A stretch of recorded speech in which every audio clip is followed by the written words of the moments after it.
Yo, bro, there's 3 things in life you can do if you lose or if you get beat down so badly. Number 1, lose gracefully. Number 2, lose like a goofball. Or number 3, throw Yeezy Slide out the top of a penthouse that you're staying in, bro.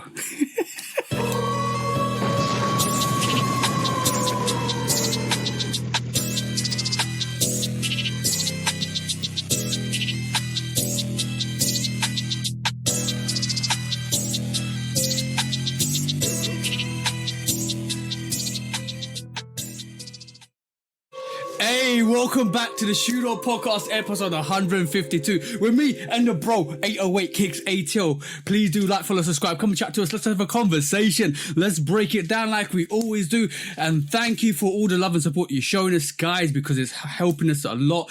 But also, please do check out 808 Kicks _ATL Lovekickscustom on all the social platforms, on Instagram, on TikTok, and on YouTube, and come and listen to the podcast with us and all the reviews, all the great reviews we end up doing. But ooh-wee, bro, what are we here to do this week? Same thing we do every week, TJ. Try to take over the world. Hey. This week, I'm going to do it a little quieter. We're gonna get to that. We're gonna get to that. We definitely get to that. But let's address what I mentioned at the start of this podcast, right? Because you know the whole Yeezy Slide thing was staged because you like somebody broke it down. There was a person in the background controlling the actual drone, yeah. So we know all of that. But the really funny thing was I got some respect for him to this week, right? Just a little bit, because you know what he did. He did the age-old scenario where it was like, yeah, I know I'm bad, but look at that guy. Because what he ended up doing was, I know I did bad, but look, remember Yeezy? Yeah, he threw it to Yeezy, bro. Was it a Yeezy Slide that he threw? Yeah, it was a Yeezy Slide that he threw. Ironically, bro. Well, what'd you do if you're getting picked on? You go pick on the next guy, bro. Yo, remember Yeezy? There you go. The question is, did he really... Like, did somebody freeze it and like check to see was it a Yeezy Slide for real? Because why would he have? Bro, they found the Yeezy Slide in the river below. An orange Yeezy Slide. Yeah. Did he make an orange colorway? Yeah, I think so. He did. I ain't going for the Yeezy thing. It might have been. I feel like it would have been a bootleg. Like he technically can't have Yeezy shit because. And I didn't cuss earlier. No. He can't. No. He can't have Yeezy stuff because he's a Nike. He signed at Nike. Yeah, but bro, he's gonna. Like, I'm gonna be honest. I'm gonna be really honest. He's losing that Nike deal. I'll be really honest. Well, 2 years time, he's losing that Nike deal. Whenever he fulfills whatever obligations he got, it's gonna be over for that. Yeah, but the mere fact that he threw a Yeezy Slide just to show me the indication that he did that was a subliminal at Kanye. Yo, yeah, don't go come at Yeezy. Yeezy's done way worse things than me this month. I think he might need to kind of go out and get that Yeezy Slide after UMG kind of rinsed the money out of him. He needs those slides to wear eventually, bro. Yeah, it's getting. I don't know. But. Him and Party's album did pretty well, or it's doing pretty well.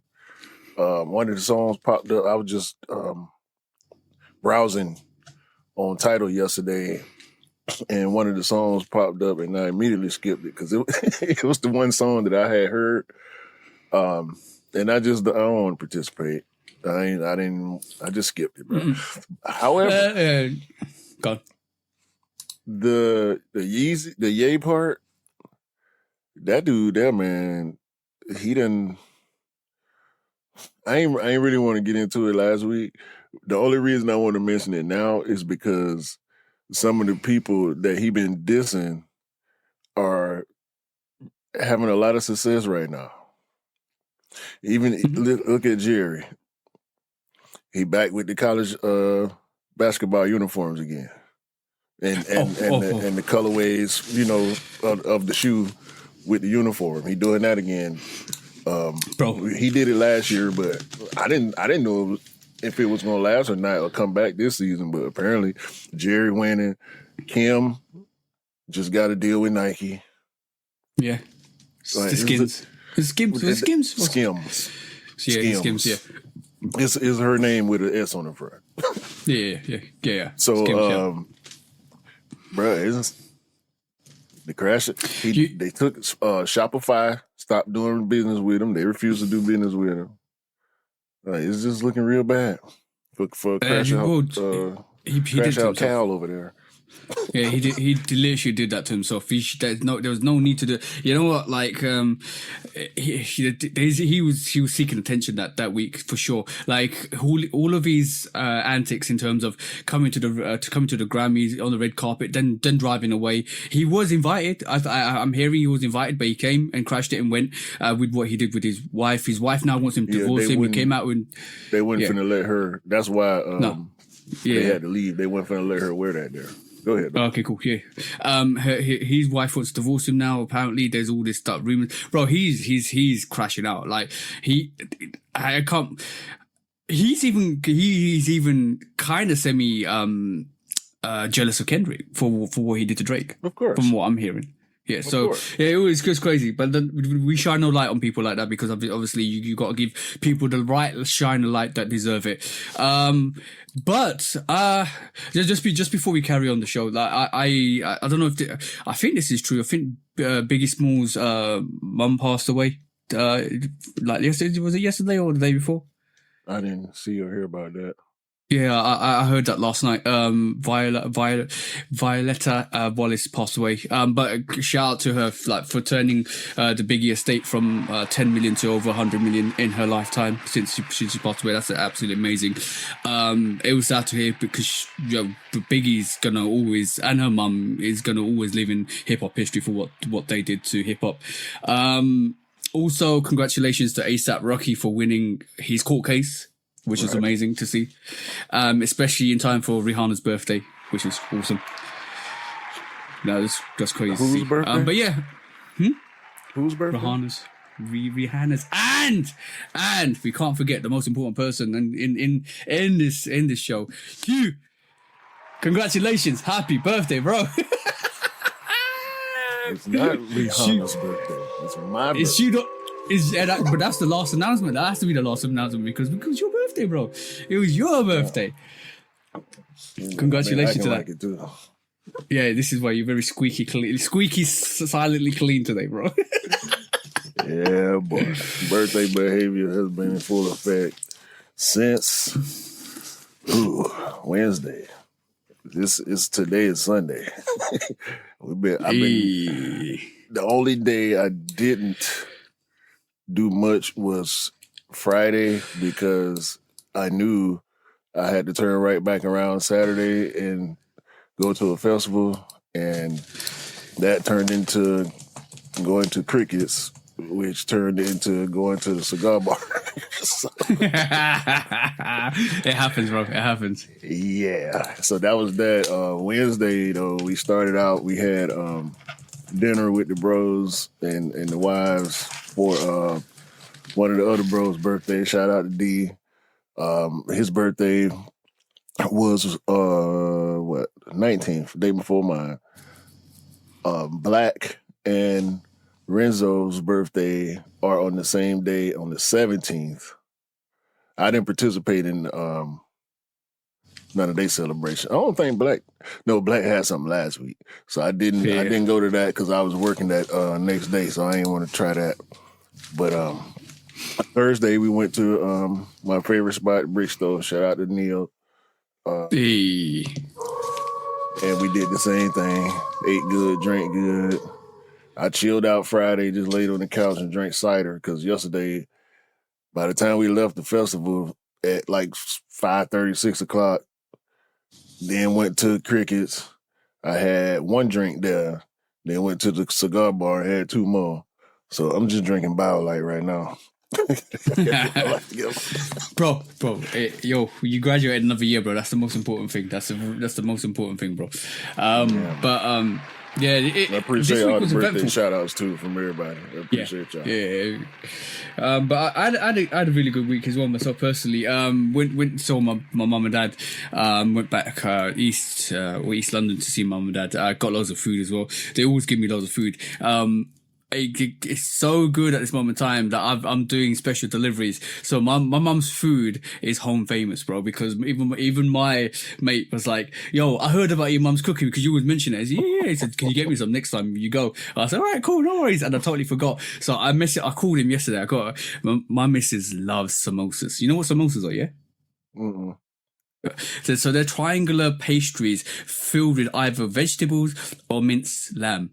Right, and they're really spicy. Not spicy.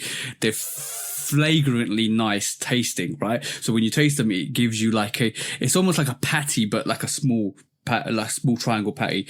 You eat it, it's amazing. One of the best street foods you can eat from India. So basically he wants some of that. He wants some biryani, which is like chicken rice, but it's spiced up chicken rice with like raisins and cashews and stuff like that. So I got him some of that. So I'm gonna deliver it to him tomorrow. So he's like, my mum's cooking is now home famous, bro. Hey,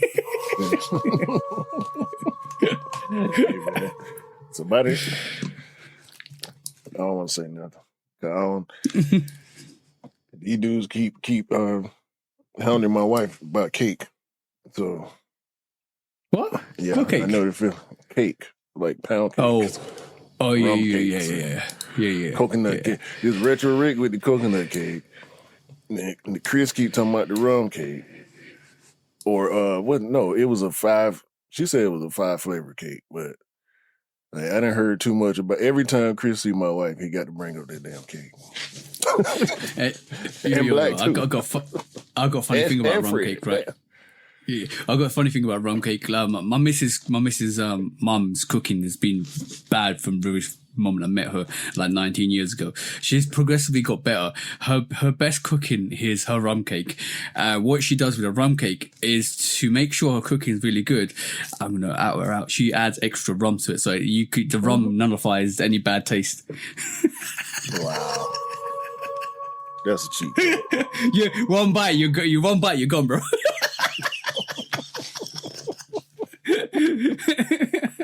Where did he go, bro? Where did he go? I don't know. I think I drank a little bit too much to get off a piece of cake, but Hey, did you cop any sneakers this weekend, bro? I did not cop anything this weekend, but I wore a lot of sneakers this weekend. Oh, what did you wear? I wore I'm on my year 95s twice. Oh. I wore the white cement 3s yesterday. I wore what? Oh no, I feel like I'm missing something. Did you wear your Dion's? Did not wear my Dion's this week. I know I wore 4 pairs of shoes this week. What did I have on? No, my Nutri-Grade lows, Jordan 1 lows. Oh, they're still fantastic, bro. Yeah, I had to put them on. That was the one. One picture that got posted. I had those on, and that next night, that's when I wore the 95s, the fire red 5s. I wore those. My birthday, I did two fits. I had on one fit in the day and another fit for the night. So, yeah. Sounds awesome. But yeah, I was trying to figure out how to pull out my kids are immigrant Sundays yesterday, but I gotta get another fit to get a couple more fits together for them. Yeah.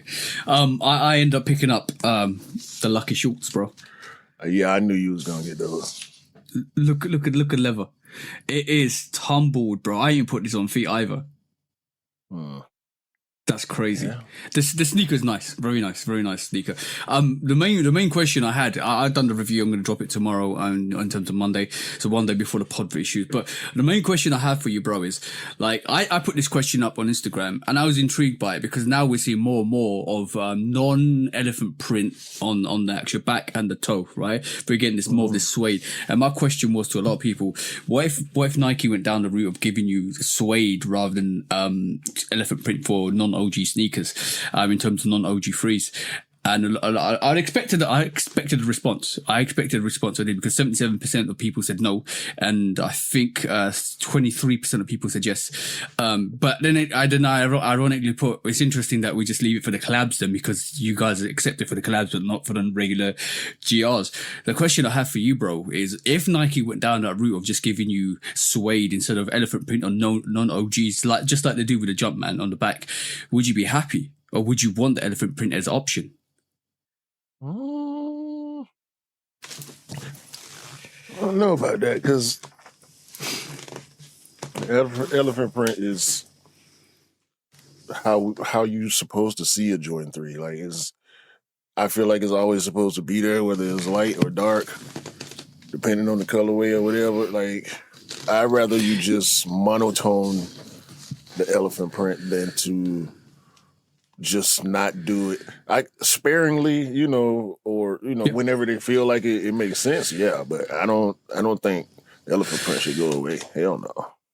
It's like, no, if they reserve the right to just give elephant print on OGs, just OGs, like I'm talking about white cement, black cements, or military blues, all that stuff, just give you elephant print on OG sneakers and not give you elephant print on non-OG sneakers, just to represent, or give the like the print a speciality and not give it like exclusivity to every GR.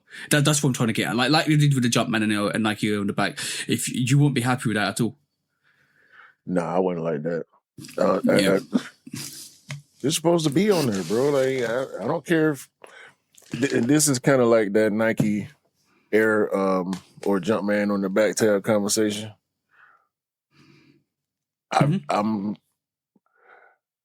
They shouldn't do away with it. They can put it or not put it on certain colorways, but going away from it completely, just keeping it to OGs, no, I don't like that idea. Yeah. Yeah, I think there's a lot of other Jordan 3s that have released over the time that just elephant print's iconic, but it would be quite interesting if they ever kind of regulate their speciality, especially with some of the nuances we see with other collaboration and brands where they start naming stuff that Jordan brand and Nike always do. So if they take that and copyright their elephant print, that would be crazy, and just say we can only use it as a Nike and Jordan brand. I think they already got it. Have they? I don't know. I feel like I've seen a patent for it before, but I could be wrong. Okay, because you might be right. You might be right. I've only ever seen it on Nike and Jordan products, save for like independent, like t-shirt companies or whatever. They want to throw some elephant print on a shirt to match the shoe. You know how these. A lot of these people who make t-shirts, individuals and companies, will try to match the shoe, color for color, feature for feature. So I see that a lot. I don't know if that's worth it to Nike to even pursue that type of action, but I see, I done seen whole elephant print. Think about the 3 Lab 5s, the whole elephant print shoe. Like you can't. Mm-hmm. You can't see elephant print, and for me, I can't see elephant print and not related to Jordan. You know what I mean? Yeah, Jordan or not. Like if you talk about Atmos, like the elephant print on the Atmos and the elephant print on the like Jordan 3s, that's iconic. So that's why I say that's why I raised the question: if they remove it, will you be happy? And secondly, is it a reserved right for Nike and Jordan brand just to do the actual animal prints? Because we'll get onto that later down in discounts. There is a sneaker that's not Jordan brand related, which has got an animal print on it. So I will discuss that at the discounts. But I just wanted to kind of raise that with you. Yeah, I wouldn't. I don't think I would like that at all. For them to, but by the way, I make such a drastic decision. By the way, I do like the Fear of God, the new Fear of God basketball sneaker. I saw that igloo colorway. It's hard, very hard. Yeah, I like it on the Miami uniform colorway. That was dope. Mm-hmm. Yeah, I think this is the first time with the Fear of God pack with Adidas that they've actually started to do something right, which is good to see, because I think they really needed to turn that around. Yeah, for sure that. You need to get away from looking like the Nike Fear of God. But I mean, that's by the way, style, so it is what it is. Yeah. Oh, but by the way, have you ever, like, I want to know, this is non-sneaker related, have you ever be in a scenario where whatever you touch breaks. Because right in 2025, whatever I'm touching in terms of cutlery breaks. I touch a plate, breaks. Touch a glass, breaks. No word of a lie. I promise you, I didn't do this intentionally. You know mason jars. You know where you get a mason jar, right? It was in the sink. Nothing wrong with it. I just made overnight oats, washing it. How is it? I come up there, lift it, and the bottom fractures. It like literally shears. There's no crack. It just shears. You can't make this up, bro. You spend too much time in the gym, man. You need to relax. No, I'm not even squeezing it. I literally lifted it up and it sheared the bottom off. I'm not lying to you, bro. It just sheared the bottom off. I'm like, what is going on? Everything I touch at this moment in time is breaking. No, you having a real I don't know my own strength moment. That's what you having. No, bro. Definitely not, bro. Yeah, that's what's happening. I'm telling you that's what's happening. I don't care what you say. How's your bro? Like, I've broken so many. I'm being really delicate with some stuff around, especially with the cups my missus gets because she's really, really into her like teacups and stuff like that. If I break one of those, she will not. I will not hear the end of it. And this is one of my favorite phrases I said to this morning to my missus. Right? She was asking me questions, and I kept for on purpose. I kept saying, "Yeah, I might as well do it because I won't hear the end of it." And then she was like, she heard it, and then she didn't acknowledge it for start, and then she said another thing. I'll go make sure you do this as well. You might as well do it. We won't hear the end of it. And then she clocked it again, and I said it again, and she clocked it. She was like, "What are you saying that for?" I was like, "Just because I won't hear the end of it." And then she started laughing. She goes like, she's growing her nails, and she put her nails on my forehead and said, "You want some scratch therapy?" I said, "Well, if you did that, you wouldn't hear the end of it." You be asking for it. Yeah, bro. You better stop. So if you want to wind up your missus or your partner, just say, "I might as well do it. We'll hear the end of it." Don't do it. Don't listen to him. you get in trouble. No, I don't want to get you in trouble. You're not gonna get me in trouble. I'm not listening to you. I'm telling the people don't get themselves in trouble. We're gonna get everybody in trouble, bro. Yeah, it's not we, it's you. Get myself in enough trouble. Yeah. How's you and the missus, bro?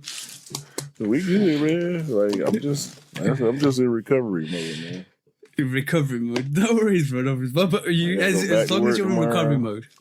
Yeah, I gotta go back to work tomorrow. I can't. Yeah. Gotta get my my shit. Yeah. Dude, well, work is the most important thing that leaves us, excels us in our livelihood. But it's important. But talking about releases, we mentioned releases last week, right? And it's very important to keep secure and safe and stuff like that. But this week I wanted to highlight what happens when you don't make a release secure, because when you don't make a release secure, what ends up happening is stuff like this. Oh my god, there's like absolute madness happening right now.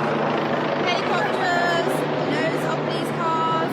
It is As you can see, it's been flooded with a lot of police, and it's rampage. Look at that.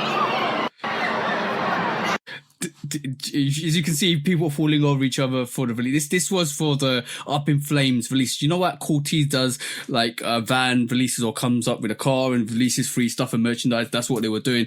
That's what happens when you don't do stuff properly. If it's not organized, if it's rampage, people fall over, people get hurt. You could really, really injure somebody. Police get called out. It gets rampage, gets locked down. There's no need to do that, guys. There's no need to do that for free stuff. Come on. It's not important to risk your life over. That is crazy. I was in London as well yesterday. I'm coming, man. Helicopters in the sky, police on the ground, all because of you wanting to get some free joggers, bro. Free joggers are probably worth like 50 quid. And you want to fall over and get trampled over for. That's crazy. Those kids, man. Look like a bunch of young people. Yep. I mean, but that's kind of how it goes. I'm not taking my 43 and running for no sneakers or no merch or no nothing. I ain't no. Yeah. I run for necessity nowadays. Yeah, I ain't running for no trot that's gonna be you're gonna have a sneaker that you're gonna fling out from the top of a balcony one day that you don't really care about. Like, what's the point of that for risking your life over?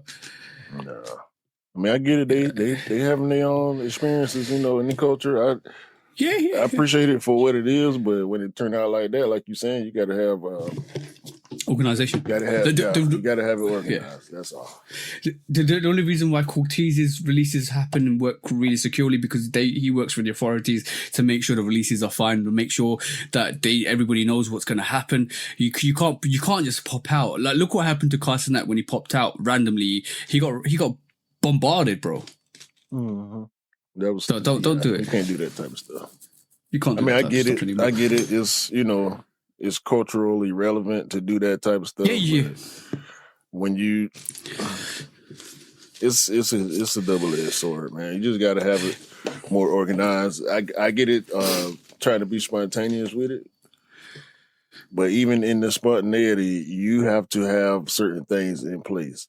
The people don't know it's finna happen, but you know it's finna happen. So ultimately, you're responsible. And I'm pretty sure the authorities are trying to hold him responsible for what happened. So it could cost you money, it could cost you time, and it for everybody, not just whoever's doing the pop-up.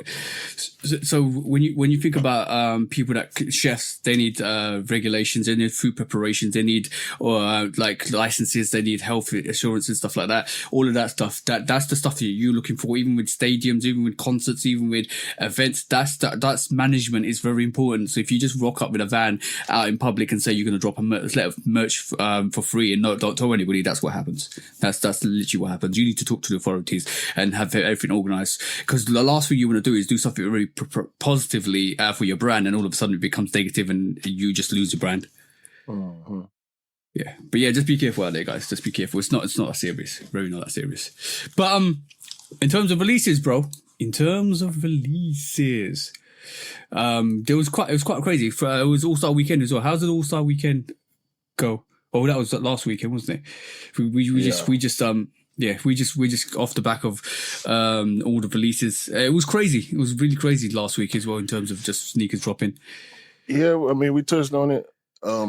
At the time we were recording the last episode, I hadn't seen everything that had happened yet, but I think you did say they ended up dropping Red Air 4s and yep.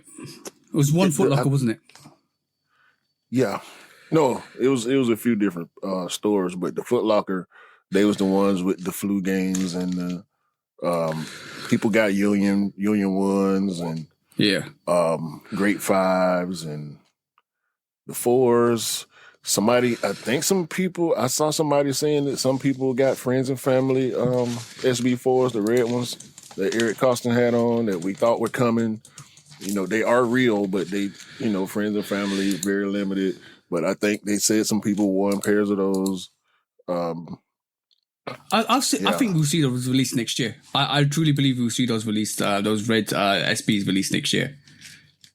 I don't know. I ain't gonna say all that because they said it was friends and family. So okay, unless they take that tag off of it, But at this point. It could easily become a friends and family X, or now it's for official release. We just released it early. By the way, apologies. Biggie's mum is actually passed away at 78, not 71, like I originally thought. So apologies for that. Yeah, but it's interesting. Like the lot of heat that the flu games all got changed to March the 1st. That was crazy. Like now we've got the Union one supposed to be move forwards, but we'll discuss that further down. But yeah, there's been it's all of a sudden it's just got really absolutely crazy around All-Star Weekend, and it's like we said last week, it's bringing back some of that notoriety and hype behind special occasions, special events as well. Mm-hmm. They got a I wonder what they're gonna do for Air Max Day now. Are they gonna let it go, or are they gonna try to bring it back and make it a sneaker holiday again like it was before? Sneakers Day. When's the last When's the last time we had Sneakers Day or Air Max Day? Was that in 2022? No, we had Air Max Day. Yeah, but Sneakers Day. Not Sneakers Day last year. I don't think we had Sneakers Day at all last year in the U.S. I can't remember though, because I don't remember talking about it. That's for sure. No. What do you think they're going to have for an Air Max Day? I mean, it's the 30th anniversary of the 95s, so they got to do something with that. Shout out to Big Fresh too. We saw a couple wearing the Sketch 95s yesterday. Oh my God, bro! I wanted to knock dude in the back of the head and take them. No, I didn't. that's how fresh they is on feet, bro. Like that's one of them ones. Because Big Fresh didn't know. He said, "Oh, that must be one of them. You know, if you know, you know." Type. I said, "Yeah, you know, they only a few years old, but they expensive as hell, and I can't remember the release." You know what I'm saying? Like they came and they then I said they came and went kind of like the Freddie 95. Then he turned his head sideways. I said, "Yeah, bro, you ain't seen the Freddie 95?" He said, "No." I said, "Exactly." I was on that release. God. I was on that release hard. They only came out in a few stores. They disappeared, and you never see them. And they're expensive online. That's it. You know what I'm saying? So. I'm just pulled up the Sketch 95s. Dope. Bruh. That shoe right there. And the prices in our size, you know, I ain't got that for them right now, but I saw them on feet. I was mesmerized for a quick second. It was just hard, bro. Yeah, 100% hard. It's gonna be hopefully it's gonna be a 95. The Air Max Day is the 26th of March, which you've got approximately like a month to go. I haven't really heard any rumors about Air Max Day, which is quite interesting because normally by this time we would hear something. I just think like they're dropping like 7 or 8, or maybe 6 or 7 Air Max 95s, and I think that might be the stuff that they drop for Air Max Day on the 26th of March. They might drop a whole load of 95s just to celebrate the anniversary of the 95. Yeah, not Supreme. I was about to say Supreme. Undefeated got like 5 colorways, so they might drop around or on Air Max Day. We know the OG's coming back this year with the big bubble. There's also, I can't remember what it is, but I saw another 95, but definitely the DNA. Yeah. They're going to drop more colorways of that. Yeah, the D-Nates are following the Air Max 95 OGs because some of the colorways are actually linking up to the 95 OGs that are coming out because some of the colorways look similar. Either they're matching it up or they're keeping it quite similar in terms of colorways. Yeah, they got a cheap Air Max too. They just dropped another $100 Air Max. They just dropped. They don't look bad. So yeah, they keep touching the what do you call it, the mid-range sneakers to give people options that don't want to buy the high-end sneakers, and I think those options will start to get obsolete under the old management because we didn't see as many like mids come out or as many cheap alternative variations of sneakers that we would normally go for that are like 180, 190, which now are coming in the £100 bracket. So it's like an introductory sneaker, which under the old management we saw less and less of because we saw a high fraction of mids come out and all of a sudden they just shrunk back and disappeared and we didn't see like the cheap alternatives that we normally get. Well, the mid people going crazy right now. I saw a bunch of mids outside this past week. They got all the I went to the mall and Foot Locker. They had have you seen the black mids with the white laces? No. It's a black Jordan 1 mid with white laces. They gave it a name and everything, and it's okay. I really like the colorway, so I'm like, all right. Let me But pick bro, it up. you always No. Hold on. Go on. Don't do that. Let me land. Go on, land that Let plane. me land. So I picked it up to see. And sure enough, it was the same stiff ass leather that you always get on Jordan 1 Miss. And it was disappointing. But if you're into mids, it's a nice colorway. Yeah, I bought The mid people winning right now. Yeah, I bought the Chicago mid once for somebody, and the level was stiff on that as well. So it's not the same. I did the comparison with the 85 high with the for reverse bread and the 85 bread, and even those are similarly different. That's nice. I like that. The colorway is hard. But Yeah, the material it's got 3M at the back as well. Mm-hmm. Yeah. The back and the swoosh 3M. Oh, by the way, also picked up the Royal Lows for E as well. Apparently they popped up randomly out of nowhere yesterday, and I just dropped the E a message. I'm like, bro, did you want these? He goes, yeah. Can you just crop me a pair? So all right, cool, cropped you a pair, bro. And then I noticed Anish came through. Like Anish is a superstar. He came through with like the Royal, the Royal with the white and the blue, which I got the highs off. They were like 80 quid, bro. Like cheap. No, cheaper than that. 60 quid. I go, E, do you want these? He goes, no, there's an OG pair coming out later this year. I want that instead. All right, cool, no worries. Yeah, I had the black and royal retro lows. Yeah, it was an impulse buy. They was cheap as hell. That the retro low was kind of cool at that time during the whole Jordan 1 craze. Yeah, I wore that shoe probably 4 or 5 times. It's been sitting over there in the corner for years now. It gets like that, though. It gets like that. It gets like that, bro. It gets like that.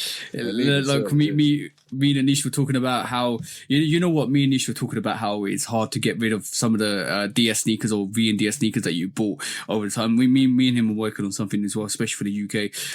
But basically, it's fascinating how now, right this moment in time, everybody's just really concentrating on getting the hypest pairs, the newest pairs that come out, and everybody's really forgotten about the pairs that came out over the last 2-3 years. And only when the market settles down a bit, people start looking back, and during when it's like summertime, then the pairs are going to start selling out. So he's trying to get rid of some of these pairs and recycle pairs. So it's almost like recycle season at this moment in time for a lot of people in terms of freshening up their kind of sneaker rotation. Yeah, like I said, my collection gonna constantly evolve and change over time. So I can't wait to see what the next trend is going to be in terms of like personal trends, because your personal trend over the last couple of years has been predominantly black sneakers with white. Now I want to see this year how your taste changes, and it's interesting because ever since we started doing the pod, it's always every couple of years your taste evolves, like similar to mine.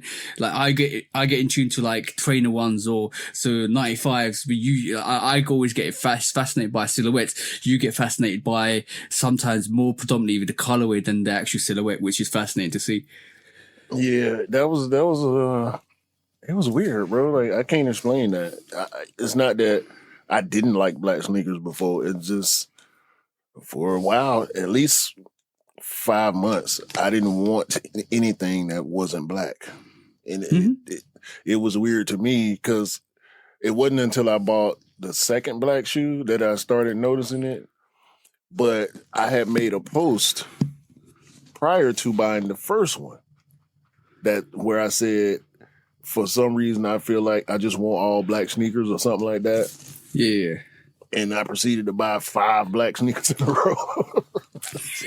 that was crazy. That was like, fun. It seemed premeditated, but I promise you it wasn't. It was just thoughts. I don't know, but it was a random thought one day that I posted. I just want all black sneakers, and then a few months later, I started buying just black sneakers. All black sneakers. I had that feeling as well. Like there's the Shadow 1 is one of those sneakers that if it comes out, it's like the black cement freeze. If it comes out, it's staying there for like at least a month. Now, right this moment in time, the shadow ones are out on the floor there, and every time I see them, they're on my feet. They were on my feet yesterday. They were on my feet last week. They were on my feet when I first took them out the other day. It's one of those pairs. Like you take out, you leave there for a month and you just wear it for a month and then it just retires and goes away for like another 6 months and then you bring it back out. That's one of those pairs. And that's a dark sneaker, bro. That's like a shadow and a black colorway. I don't know if I got a shoe that I do that to. Some of my throw on shoes I do that to. Like for a couple of months I'll wear the Ghetto Gastros, just to run around in. Now recently it's been that more up tempo low I do it with. For a while it was the SB Darwin Lows. When I bought that shoe, I wore that shoe like 9 times in a row before I put it back in the box. Yeah, the thing is, it's the infatuation of that sneaker. It's like, let me just wear this because it's so comfortable. I like the way it looks on my feet. I like the reactions it's getting from other people. I just like wearing it with the fit I've got. It's all of those emotions all combined in one. You're like, yeah, I'm good. Let me just wear this until I don't feel like I need to wear this anymore. Yeah, I was thinking the other day, what do I need to wear as far as what's been just sitting in the box for too long, and it's becoming too much. So yeah, it's time to move out. It's time to move some shit out.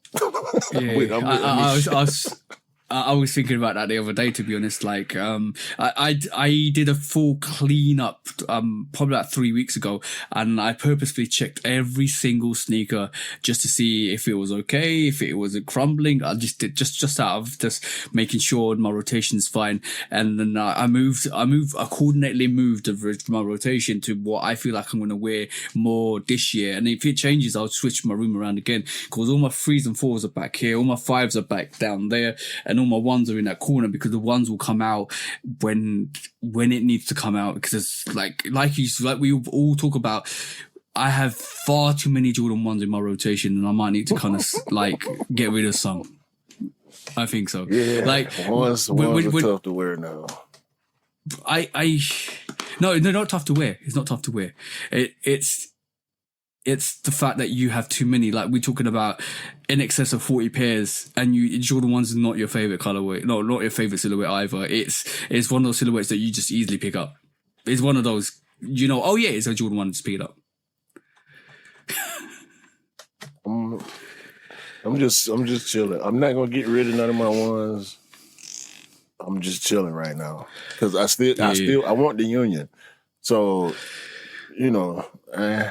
I'm just not feeling 1s right now. Okay, cool. Well, let's get into some. Yeah, let's get into some main topics now, bro. Go on. Quick strike. First quick strike. Okay.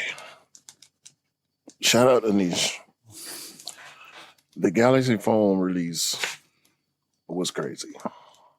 Yeah. There were hella raffles for what I feel like wasn't that many pairs. Do you think this was the most limited sneaker this year, the Galaxy Foams? No, the breads. Okay, bread ones. I tried. I was requested. My services were requested. I failed, but a lot of people did not fail. And what I'm talking about is the Air Foamposite trading post that took place in LA, I think. What store was that? Mm-hmm. Oh no, New York. I'm sorry, it was in New York. Do not know the name of the store. Forgive me. My research is horrible because I've been partying for the past 4 out of 5 days. We're gonna give you leeway, bro, because it's your birthday weekend. Don't worry about that, bro. Thank you. I appreciate all leeway. I wish I could get these ads to stop popping up. Anyway, somebody traded in a car. Yes. Oh, we had this was a common trade in for a free Foamposite Galaxy. I saw that. I was trade anything for your phones. For trading for you. Wasn't there like a 72-hour queue for this or something? Or was that the actual Jordan 1 unions? One of the two had a 72-hour queue. I think that was the unions. Yeah, I think that was. I'm leaning towards unions and the actual Foamposites, but the Foamposites went crazy here. It went crazy in the US. They went. I even went for a niche and I got an L. A niche hit. I know. I was celebrating for him. Yeah, shout out to bro. Yeah, somebody traded in a 96 Chevy Cavalier for a size 10.5. It is a half size. That was good to go for a half size. I mean, trading in a whole car. Oh no. Okay, the store is called. Damn, they ain't got the store name up here. What's going on? So it was a Nike event. It wasn't a store. Yeah, it was a Nike event. Okay. So, somebody traded in a flat screen TV, 32-inch. Somebody traded in a wedding ring. Dude traded in his wedding ring. No, bro. That's bad. No, he said his wife was with it. He said his wife was with it. He said she was with it. He was gonna trade in his ring for the shoe and get a better ring. Really?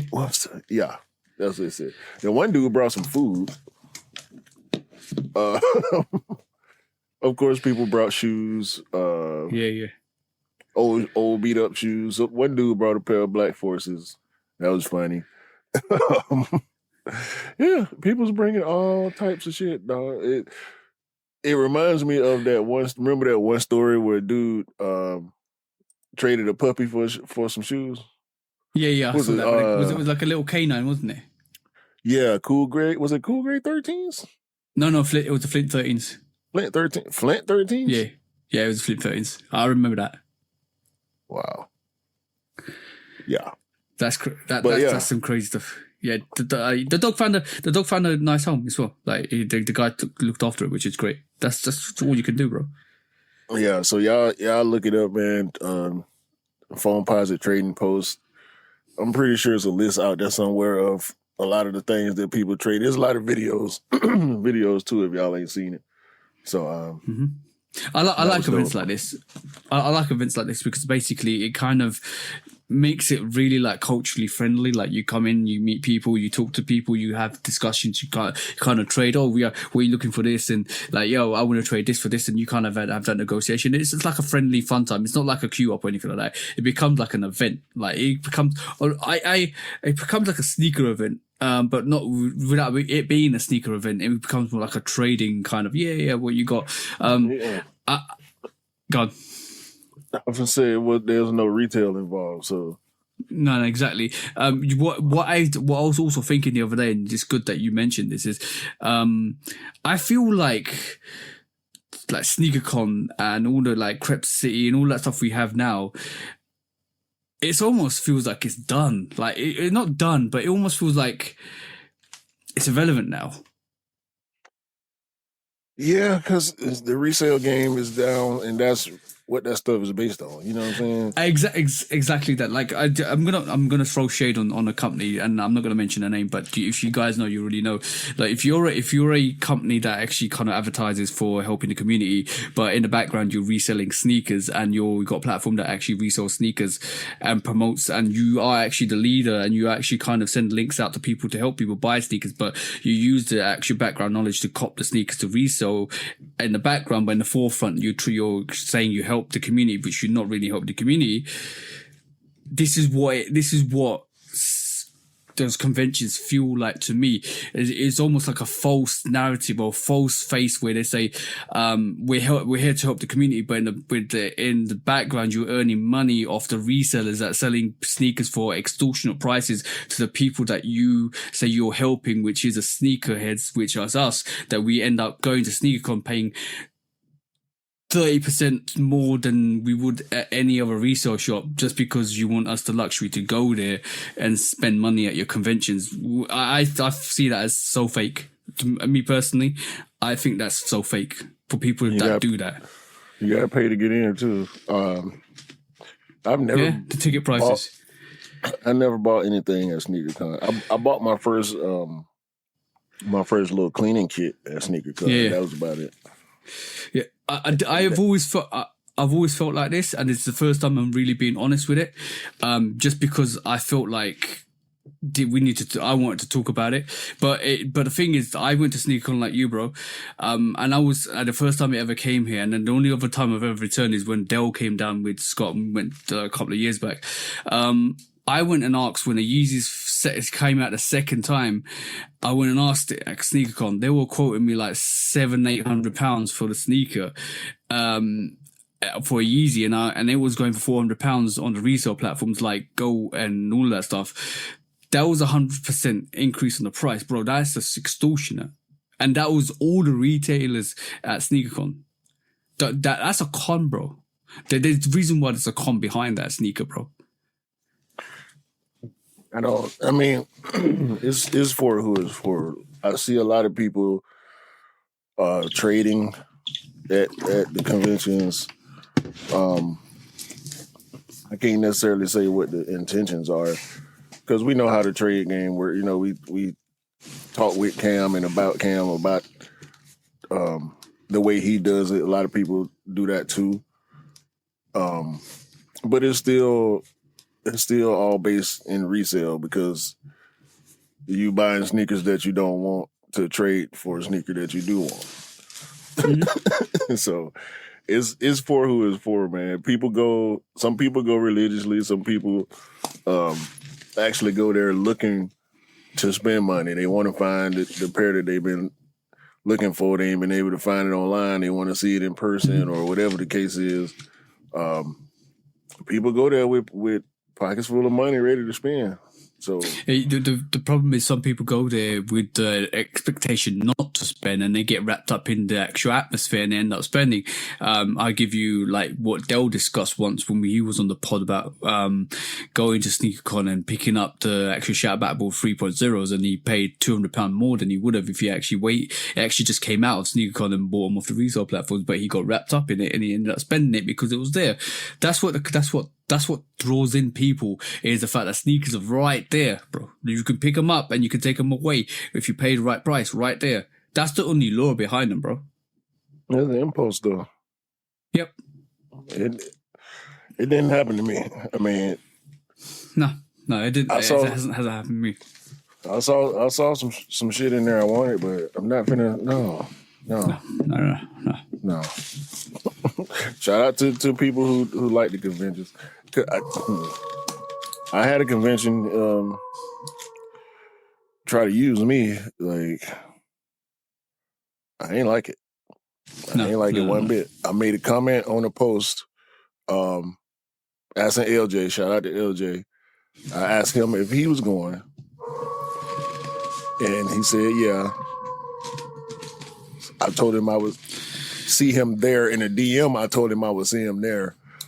But then the next day or a couple of days later,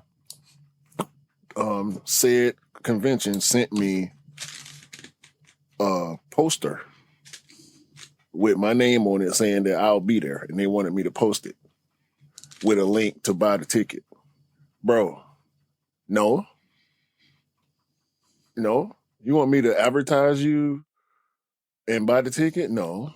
You want me to advertise you? Give me a ticket. It's $15, right? If you really want me to be there and you want me to put this post up and all that, give me a ticket. One ticket. Bro, hold on. Then they DM me the day before talking about see you tomorrow. No. Like, what are we doing here? Like, no. What are we doing tomorrow? No, yeah. No. Bro. Don't do the audacity. That's the audacity. That reminds me of a couple of years back, right? This is probably nothing got to do with sneakers, but it kind of the same audacity as that is the fact that Instagrammers, right, were going to hotels and restaurants and basically filming and doing reviews and then not trying to pay the bill, say, well, I'll give you a good review because I'm Instagram and I've got this much following. The restaurant's like, that's not going to pay for your weight or pay for your bill, is it? Right. Well, what's that going to do? Like, ran up a $150 bill talking about, yeah. I'll give you a positive review. Man, if you don't review... The audacity, bro. The audacity of the situation. Let me review your card. Let me review your payment information. Yeah, let me see the different digits on the back of your card for purposes of insurance. You see what I'm saying? Right. Hit the like button on his receipt. if you don't get 250 likes on your review, I need that check, bro. Man, log into your wallet and upload your money into my address. That's what you need to do. Let me give you guys a perspective of how that translates, how viewership translates to raw money, right? You might have, say, 100,000 viewers. Only about 20% of those viewers probably look at your channel constantly. That's 20k views if you got 100k. And on top of that, only maybe about 10% of those will actually go and join a Patreon that you got. That's 2,000 people. And about maybe 10% of those will probably end up doing something or buying a product off you if you actually merchandise it. So it's gone from all the way down to like maybe 20 people that will buy your product from your massive 100,000. That's how it works. So that restaurant may pay your bill, but they only may see 2 people come through the door from your review. So that doesn't make financial like compensation for what you're doing. So that you gotta really sell that if you're trying to do that, and you might need maybe 1 million viewers to actually. That's how it translates, bro. That's how it translates. Did you just part about social media engagement? Yeah. That's quick strike.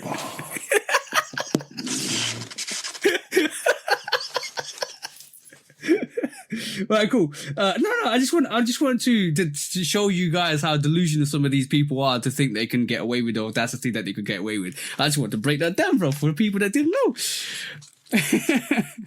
Right, cool.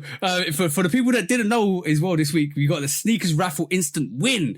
So basically, it looks like Sneakers app or Sneakers is giving you instant win chances to kind of give you a guaranteed win in the long term. That's what the premises is, and it's something that they are rolling out. I don't know when they're rolling out. If you know, bro. No, I ain't heard nothing about this. I don't really pay attention to sneakers nowadays, really. Okay, so basically, from the breakdown of the crux of it at this moment in time, which I kind of got the information for, Sneakers apps is called the Sneakers Instant Gotem. The Sneakers Instant Gotem is a one-time pass that allows a potential winner to select one sneaker style launching from the Sneakers app. So basically, between the 20th of February 2025 to the 31st of March 2025, and it's called the Sneakers Gotem offer period. The potential winners will be required to provide the full name, email address, and other necessary information like they all do with your Sneakers app account. And also offers is only valid for Nike footwear visible on the Sneakers app region and has a launch date on the Sneakers Instant Gotem offer period. Sponsorship cannot be guaranteed, blah blah blah, all the small print. And then it says consumers must request the desired product 3 business days before the sneakers launch. Request for in-stock product will be determined by the sponsors in the Seoul district. No returns are accepted. So basically it's telling you, right, we're going to raffle off an instant win, and within that instant win we're going to give you one chance to get any sneaker you want between February the 20th to the end of March, right? And on top of that, yeah, we're gonna make sure that you let us know 3 business days before the sneaker drops that you want that pair. Pretty much. That must be some more UK shit, because I ain't seen nothing about that over here. Bro, that's what I heard this week. I ain't seen nothing in the UK about this. I thought it was a US thing, bro. Are you sure this is real? Well, apparently it is real. Says who? Apparently it's going around on most of the social platforms, and I'm talking about the big like social platforms. I'm seeing it, but I'm not seeing it from who I want to see it from. Well, we'll wait for that. So that's rumored allegedly what might be happening. I don't know when the tickets are going. 20th of February is we're already into 20th of February. Exactly. So if anybody knows anything about this, or if you know any engagement about this was what was rumored to be happening last week. So apparently it's probably happening. It might be Japanese thing, it might be Asia that gets the releases, or might be, it's not definitely not Europe or UK, bro. I ain't heard anything like that. I mean, I'm seeing a bunch of social media posts about it, but I'm not seeing anything from Nike. I'm not seeing anything from Complex. I'm not seeing anything from Sneaker Bar or like any of the places where I feel like I get solid information from. We'll have to do some more background research on that, bro. Yeah, I'm not gonna believe it right now. I mean, it sounds pretty ambitious. It would be interesting to see, but yeah, there's a lot of YouTube videos on it at this moment in time. So it looks like it's something that might happen. It's something that might happen, so keep your eyes out. And that's not the official dates, by the way. Those dates might be movable. I don't know, but it seems like we might get something like what Adidas does in terms of their golden ticket. That could be possibly what Nike's doing with their instant win, if it does happen or materialize. Yeah, I'm not seeing it. We'll see. I'm not seeing it on the app, so yeah. All we can do is wait and see. Or sneakers out. Yeah. All we can do is wait and see. Let's see. Yeah, I want to see it on the app for real. Yeah. Anyway, next quick strike. Do you remember Bravest? Yeah. I don't want to say I hate this brand, but I don't like what they're doing. I get it. The game is the game. And the game is copycat. Mm-hmm. Before we get to that, let's get to the elephant in the room. Or should I say the halo in the room? Oh, yes. I saw this. Bravest Chief Boots. They really wanted to call them Master Chief Boots, but they don't want to get sued. Because this is the boot that the character on Halo, the Halo games, Master Chief wears. Why does this keep happening? Who wants this? Bro, you forget we talked about this. Not this sneaker, but we talked about this scenario before. This was the big red boot, part 2, or part whatever, Affinity. Because basically, this is for the cosplayers. This is for the people that go to the conventions. So why are sneaker platforms? It's irritating, bro.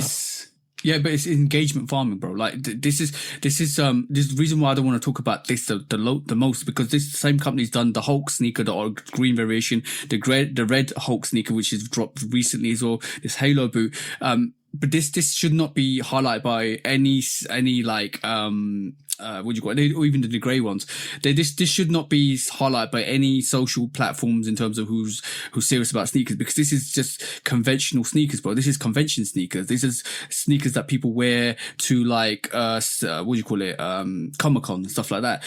Even like the polar bear boots, right? It's a gimmick. You're right. And it's a bite. I never went to their website before today.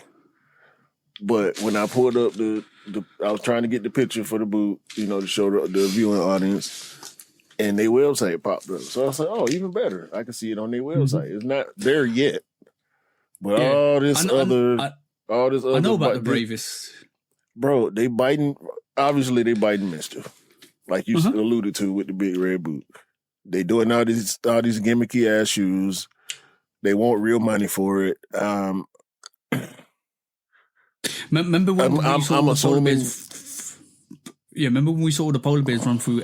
Was it LA or New York or one of the states? That was for the white variation of the Bravest bear boots, polar bear boots. Bro, what I was gonna say is I'm pretty sure people out here reviewing this stuff. So Yeah. if it's possibly something that interests y'all, have at it. I think As a matter of fact, there's this one guy on social platforms, shout the bro out because he's always shouting me out. This is Forston J, which is TJ84 sneakers. Basically he's got a white variations of the polar bear boots. He showed me pictures and stuff like that. He always reaches out. He loves trainers. He loves stuff similar to me. I mean, I think he's from Germany as well, but he showed me a pair of those and he bought them because of the gimmick, but he liked the way it looked in aesthetics, but from a home perspective. There's people that are going to buy this stuff, but it's not for the sneaker platforms that the people that are really serious about getting Nikes and Jordans and New Balances and Adidas. They don't care about this stuff. I know. What I'm getting to is the fucking pure just audacity. They bite. This is the fake New Balance. What's the silhouette? The loafer, is it a 990 or whatever New Balance they made into a loafer? This is a fake version of that, and they want $100 for these. They want $100. You took about a 1906, yeah. 1906 loafers. 1906 L loafers, yeah. Bro, look at this. Look at the pattern on these. They look like Birkenstocks, by the way. Those green flower suede clogs, they look like Birkenstocks. I was about to call them Firkenstocks. Yeah, there you go, Birkenstocks. with a fake Louis Vuitton pattern on it. Yep. I mean, don't forget about the toenail bullshit. They got paisley print. Oh, here we go. Fake Uggs with paisley print on them. They want $75 for them.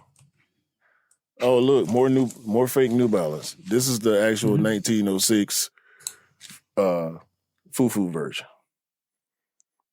They want 118 for them. Go back up, bro. You know that sneakers that you with the multicolored that look like the actual New Balance. Wait, this? All these look like New Balance. I know they look like Asics. They look like Hues. Do you remember the Hues? Asics Hues? No, they look like they got the fake Kyrie. These are fake Kyrie Irving shoes right here. Yeah, the Western sneaker. If you go down one more, after the green clog, do you see that multicolored? That looks like Takashi I can't even say his last name. Murakami's, yeah, that looks like the colors that he uses for his flower patterns, and that a lot of that is taken from his design aesthetic. So you can see it. Even that toenail variation comes from the Triple B. The toenail slit. Yeah, see, everything we're seeing is renditions of stuff that we've seen, but they've just kind of just put the concept together and made it look a bit different. And they want real money for this bullshit. Now they do have apparel. I ain't here to get them no shine about nothing though. This is a whole hate segment of the podcast right here. I don't want to see this shit no more, man. I'm sick of people trying to ride the mischief wave, making this. But remember the green sneaker you saw? Sorry, bro. So I just interrupt you there. Remember the green sneaker you showed me? That reminds me of this, bro. The Asics Who? Yeah, either that or new. I mean, but you know, they doing that to each other. They cannibalizing each other too. Yeah, we also mentioned this. Yeah, we also mentioned this the other week. Was like people imitate other people. Brands imitate brands. Within brands, silhouettes imitate silhouettes. If you like, we always mention this, and this is one of the most epic things you can see is when you look at the Jordan 1, 2, 3, 4, 5. That's the evolution of just copying one sneaker and evolving it to another sneaker. It is always like a master print of just evolving stuff that you've got. No, this is a ripoff, right? This ain't no I know. Well, evolution that's a involved. ripoff, bro. That's No total evolution ripoff. involved at all. Yeah, I ain't going. Yeah, I don't want to talk about them no more ever. We probably will though. Yeah. Well, when they do something else that's actually crazy again, and we're like, we'll be talking about them again. Obviously, bro, you know that situation is gonna happen. I like talking about when Mischief do it because Mischief did it first, and they do it better in my opinion. They just be reaching, bro. It's trash. This is one of the things why I like originality over copy and paste. This is why I like sneakers that look different sometimes or have a different concept sometimes, because I like that originality or the thought process behind it. You just can't just go and copy and paste stuff and expect people to like it because it's similar to what's been done before. Yeah, man. Right, cool. Next quick strike. Hey, hate segment over, bro.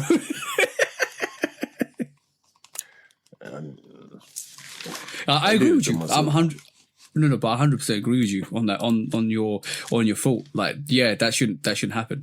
But in terms of the poly, remember we had the Air Max 1 poly. Right, so we had the red variation, the OG variation. It looks like we're getting another poly variation, but this time it's not the royal poly. It doesn't look like a royal poly because it looks like more of a almost. What color would you say? Teal? Yeah, teal or mint.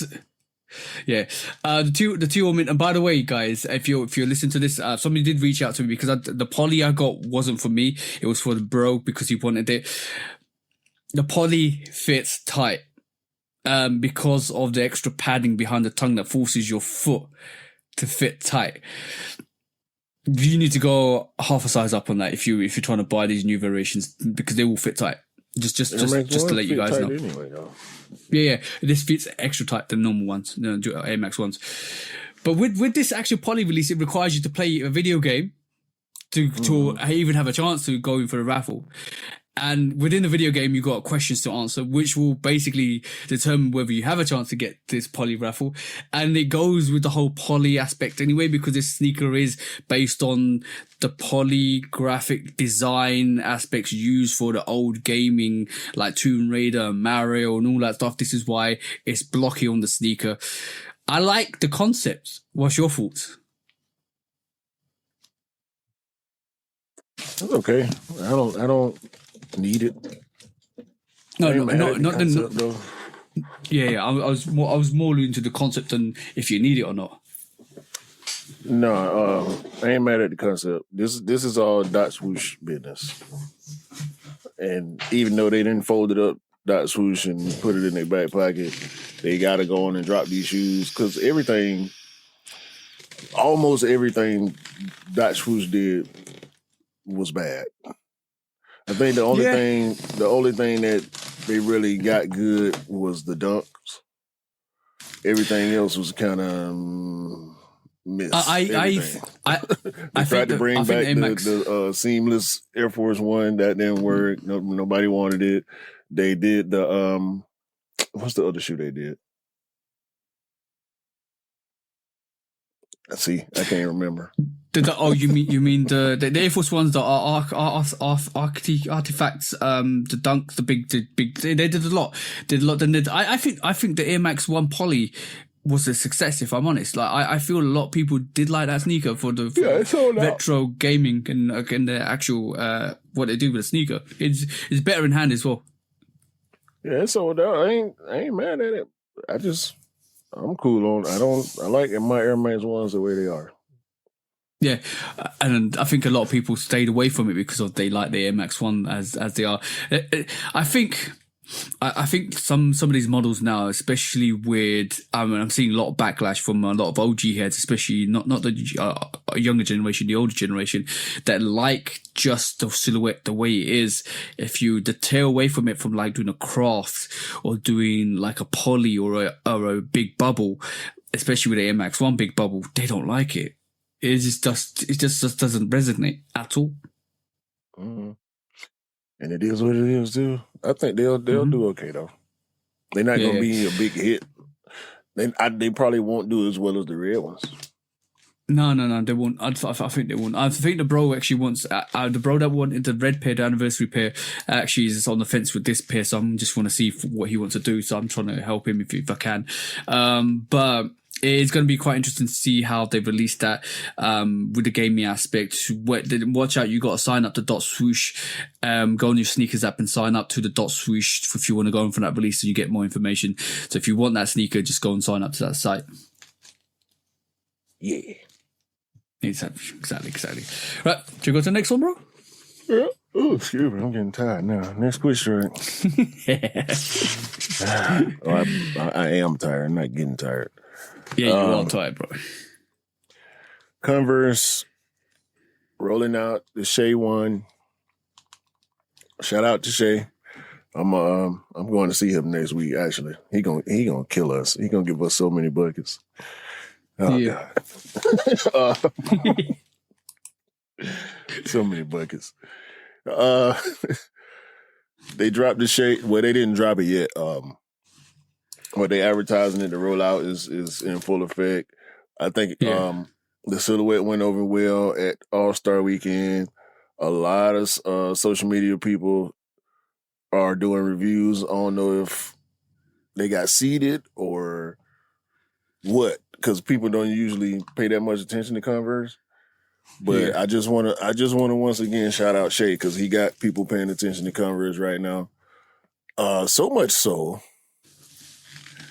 that the sneaker outlets are talking about this new Chuck collab, which I think is very interesting.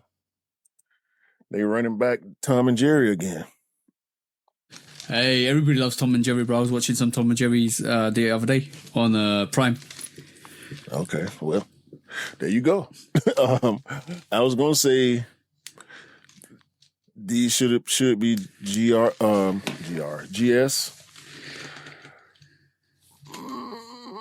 I can see the ladies getting it off. I don't know if I see too many dudes really going in for these. It's gonna be. It needs to be like a grade school sneaker for the kids. Yeah, I mean, it's cool though. I like it. It's looking real good. The leather looking it's looking leathery. Not the leather, the canvas is looking leathery. So I don't know what they did there. But this one colorway with the big Tom and Jerry with their faces on it, I think it's dope. Is it leather? It looks like it's you're right. You know what? The fabric has got that gloss on it because they painted it, so they glossed it over, so it looks like a shiny gloss canvas. Exactly. It looked like wax, actually. Yep. So yeah, I just wanted to shed some light on these, man, and give a big shout out to Converse and Shea. I hope it works out for him, man.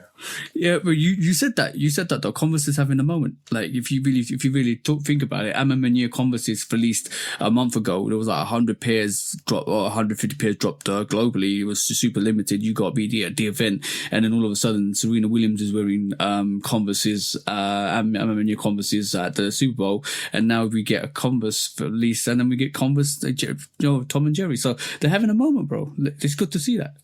Mm-hmm. So congratulations to Converse for having that moment. There's more parity instead of just Asics and New Balance every goddamn way. Yeah. So, okay, move on to the next one, bro. Yeah, next quiz strike. So basically we have the next one is all talking about that Union release, bro. So a couple of things happened this week, and a couple of things keep happening with this release this week. Apparently it looks like there's a couple of things we need to let you guys know as well. So Union, the actual the Jordan 1 Union is going to be releasing on the 27th of February on Union's website, right? That's what we know so far. And they're not appeared on the sneakers app.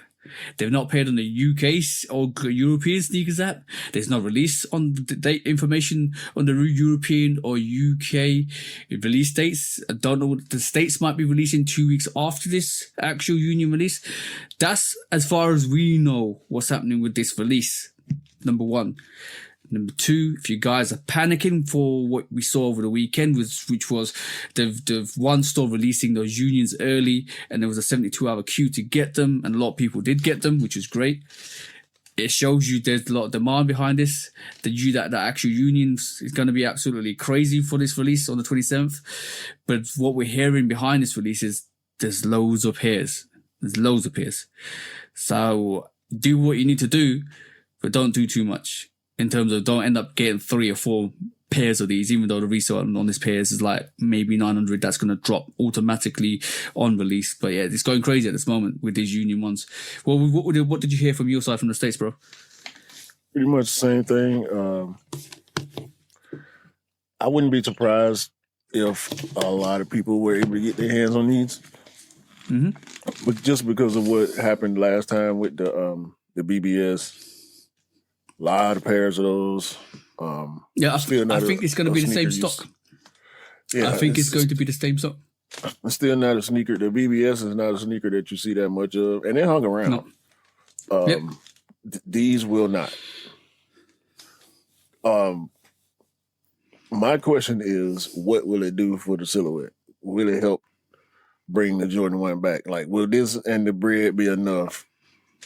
And the Shadow Backboard, obviously, later this year, be enough to get people back into Jordan 1s? I don't think so. I would say no. I'm 100% with you with that. I think it kind of put the band-aid around the wound that was the Jordan 1 prior to the new takeover, which is good because it means that we're not getting as many, but we're getting Jordan 1s that we really want, i.e. the breads, the black toes. We just got we're going to get the Shadow Backboards, which everybody wants. So we're getting specialized pairs, and it's almost like putting a band-aid over a wound that you want to heal, but only way you can heal that is just keep putting a band-aid over it and giving people what they really want, and that's what we're getting. Yeah, I ain't see that many breads when I went to the mall. Black toes when I went to the mall. They sold out. They're doing well. I think I might have saw them in one store, like a couple of small sizes, but I wasn't necessarily looking for them either. I was just checking it out because I normally don't shop at the mall no more. But yeah, man, these unions, they gonna go crazy. Did you see the quote unquote friends and family pair? The UNC Obsidian pair? I keep seeing that popping up. Show me. I haven't seen it. To be honest, I've not seen that. It would be quite good to see that because we also. Oh, by the way, I did forget about the UNC one that's coming out as well. The reimagined UNC one. That's another pair that a lot of people have been asking for. So, like I keep saying, it's a band-aid over a wound that they want to heal, and the only way they're going to heal it is by giving people what they really, really want. Man, that is. I think it's iffy. Where's this damn? Here we go. Here we go. That one. Oh, yeah. I did see that. That's nice. I like that. I do like that. Yeah. Red laces. It's the Royal, UNC Royal mix with that yellow might be the laces, next one. red stitching. Yeah, that might be the next one to release, bro. You know, you did the thing is, I'm glad they called it back because it should have never been back. It should have always continued. This is supposed to be friends and family though. This blue one. Oh yeah, the blue one's gonna be friends and family. I'm talking about the Chicago Shadow. Yeah, Chicago Shadow's the one we get. Yeah, that should have never. I don't know what y'all doing. I'm gonna get it. They get 2 pairs. 2 pairs. Nah. Did I say did I tell y'all Snipes canceled my second pair of Dion's? No. Yeah. Why? I think they oversold. They need to go and get some more stock then, rather than cancel the orders. no, they need to fix their damn website so they won't be having oversales and people waiting. I waited a week and a half for the tracking just to get a cancellation email. So yeah. Hey, that's bad business. You need to do better. You do like that. You know what? That's one of the most heartbreaking things is when you go in for a sneaker, you win it, and then 2 days later you're told, "Oh, sorry, we oversold." That's the most heartbreaking thing because you've already gone through the whole emotions of realizing you're getting that sneaker and then it's taken away from you. That's wrong. That's lame. They need to compensate you. Yeah, that too. Yeah. But Anyway. Last one? Last quick strike. I like this quick strike because basically Pharrell and Louis Vuitton are doing what they're supposed to do, bro. What's that? Because they're bringing culture into fashion. Have you seen this, bro? This is called I'm trying to read it from the website. This is called the Louis Vuitton unveils a new dumpling-shaped bag, basically hot off the wheels of the lobster bag, which is another kind of little fashionable food-inspired kind of design. Pharrell's serving up another design, which is dumpling bags, and the dumpling bag looks exactly what it says. It's a little bag or a big bag that's been crept at the ends that look like a dumpling. You know the crimples at the end of a dumpling you normally get? Mm-hmm.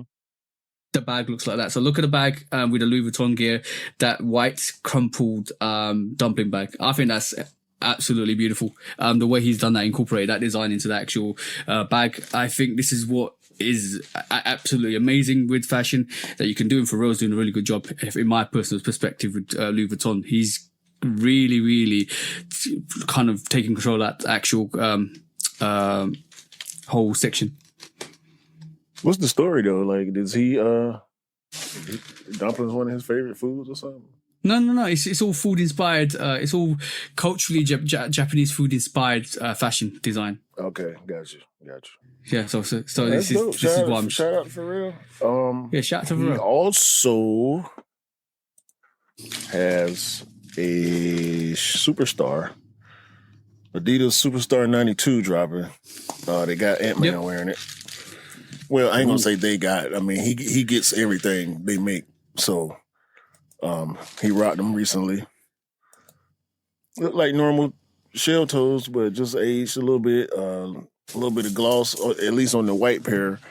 The stripes are glossier than normal.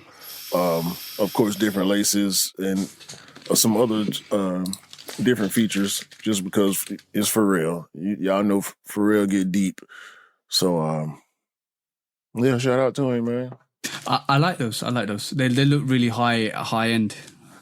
The materials look real stupid. Premium. Yeah. Premium. So yeah, so Joe, we also like to look at the good stories as well, especially for Pharrell, especially when designers and athletes and even sneakerheads do amazing things. So it's important that we keep that positive narrative. Pharrell is doing some amazing stuff at Louis Vuitton, from his Louis Vuitton fashion show all the way through down to now. He's doing some really good stuff with Louis Vuitton. I think they found the perfect person, to be honest, after Virgil. Yeah. I ain't mad at none he done did so far. Yeah. I really do need to go and see that Lego movie as well with Pharrell. I've not caught that. Mrs. was saying we need to go and watch that. It's supposed to be kind of really good.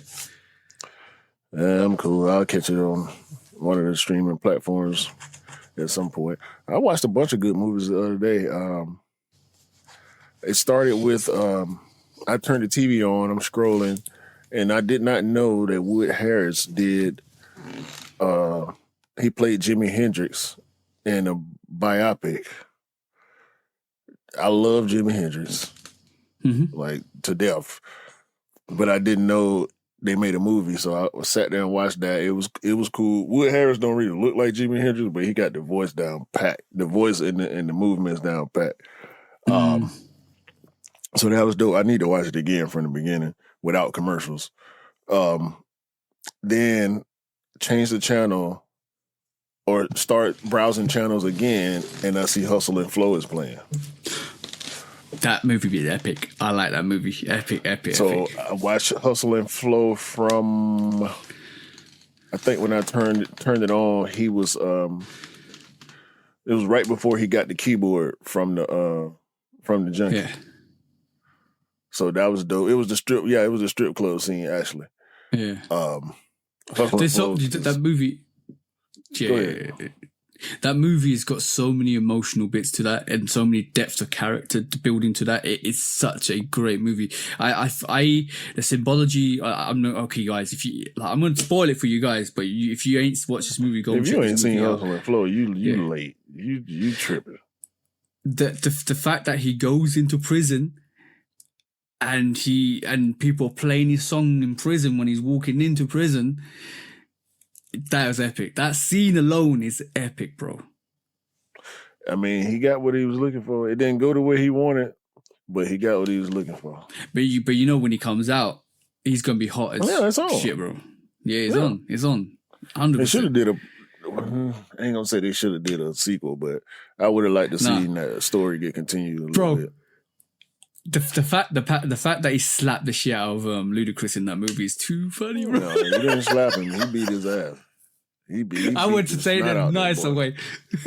I wanted to say it in a nicer way. Yeah. I like that movie. There's a couple of good movies coming out as well. I think The Drop is another one where I think it's more or less of she goes on a date and it looks like it's a quite interesting movie. The lady goes on a date and the person calls her phone, tells her not to ignore her messages, puts the kids on the phone saying, I know where you live, I'll kill your family if you don't do what I do.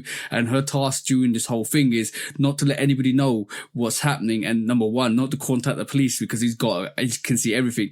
And then number two is to kill the person that she's on a date with. That's the synopsis of the movie from a trailer. Now it's got me intrigued. Like, okay, I need to watch this, bro. He's got me hooked. I have no idea what you're talking about. Besides the fact, it's not your birthday weekend. It's my birthday. It's your birthday weekend. I was talking about the movies I was watching the other day. And here What you else come did you talking watch? about some shit that ain't even came out yet. This is how you do. Y'all see how they do me. You done ruin my moment. Give you more. I can try to No, give you man, more. no. Bro. I don't need that. I don't need all that. What else did you watch then, bro? What else did you watch then? Nah, I ended up watching Superfly. Because they finally put it back on streaming. Superfly, the dope movie. I kind of like the new one better, to be honest with you. I was telling Big Fresh this too. After watching the original, it gave me a better perspective. It gave me it made the newer one make sense because I get all the references now because I hadn't sat down and watched Superfly in full as an adult. You know what I'm saying? But I saw the newer version. So especially because it was based in Atlanta, you know, Future did the soundtrack and all that. So I had to be all on top of that. But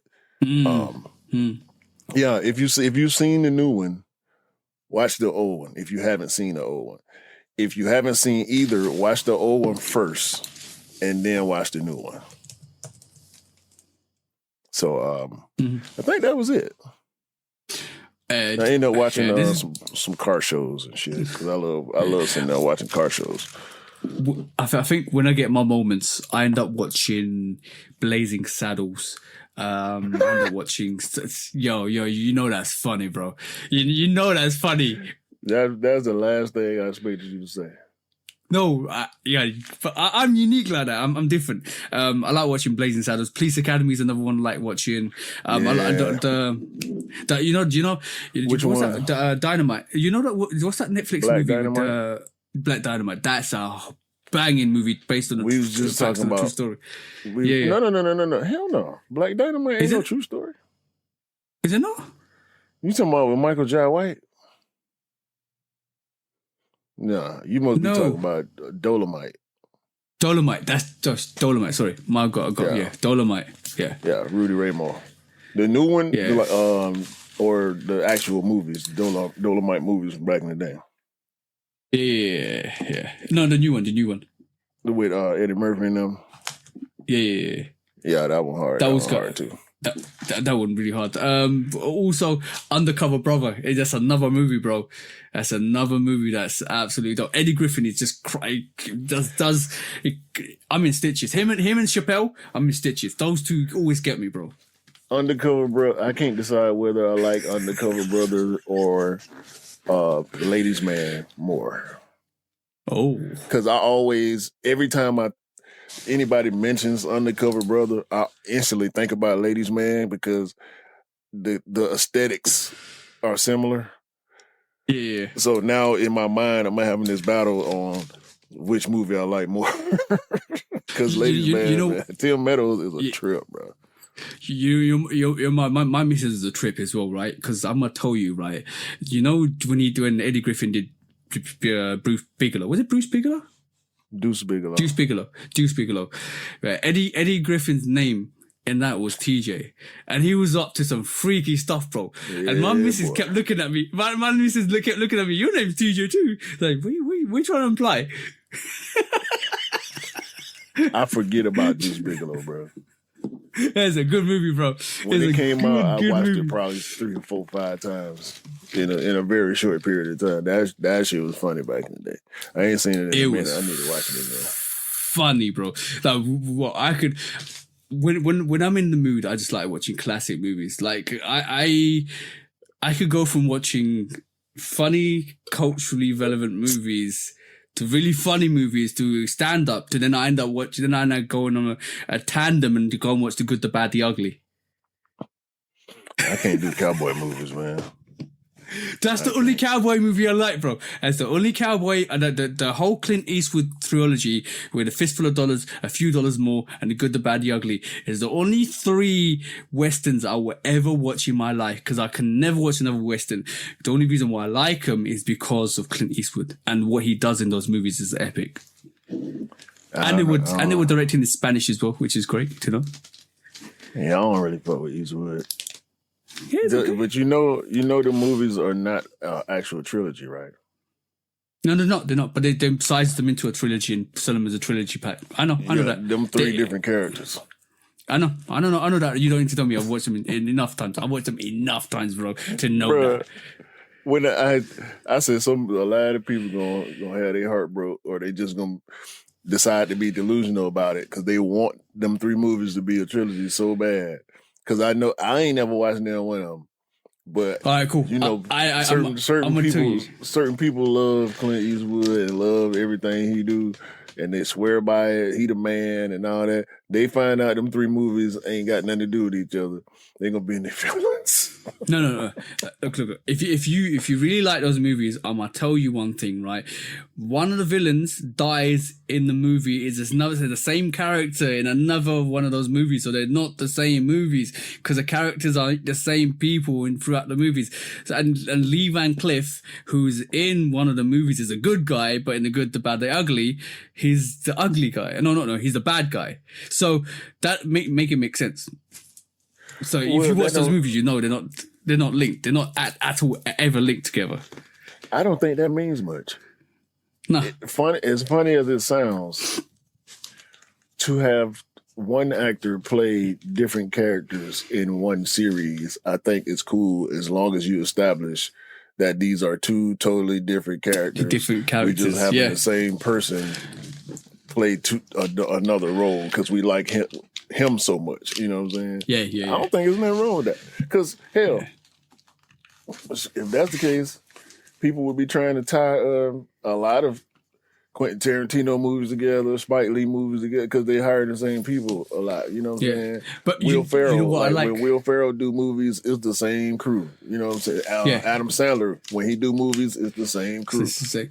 But you know what I like about them is when people elaborate about the universe in terms of that's in the same universe. So when you have what do you call it? Quentin Tarantino's movies are all in the same universe. So these characters could one day pass each other.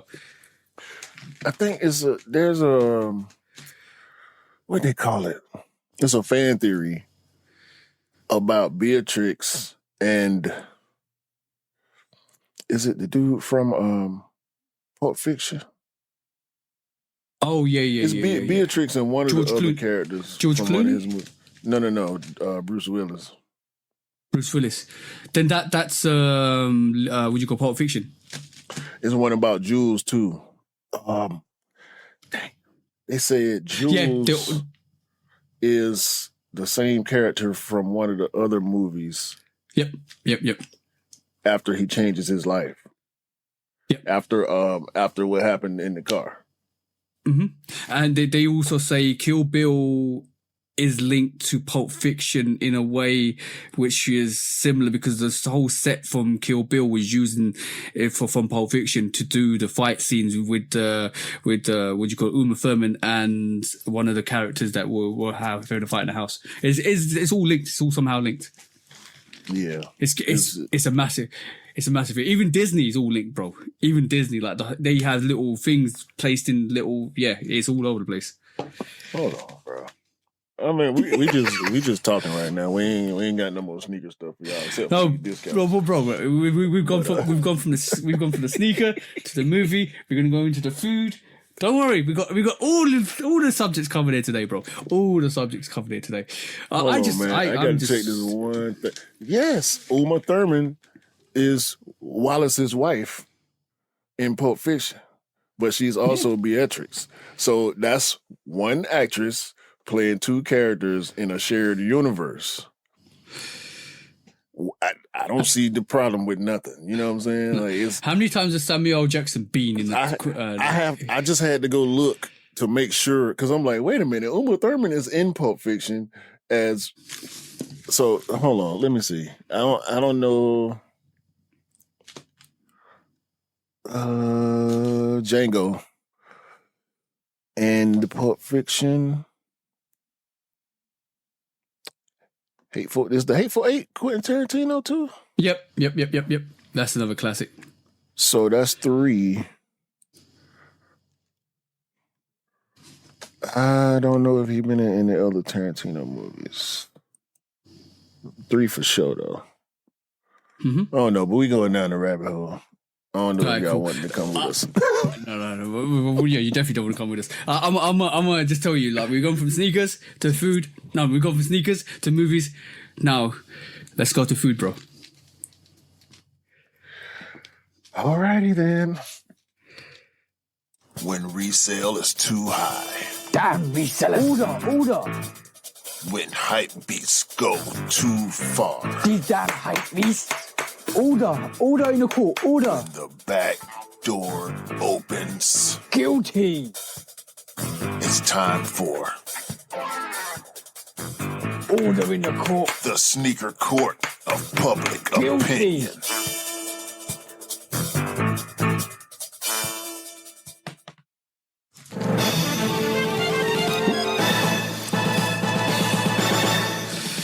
Guilty. Welcome back to the Sneaker Court of Public Opinion with me, Judge Public Opinion and Executioner. This week, it happened a long time ago.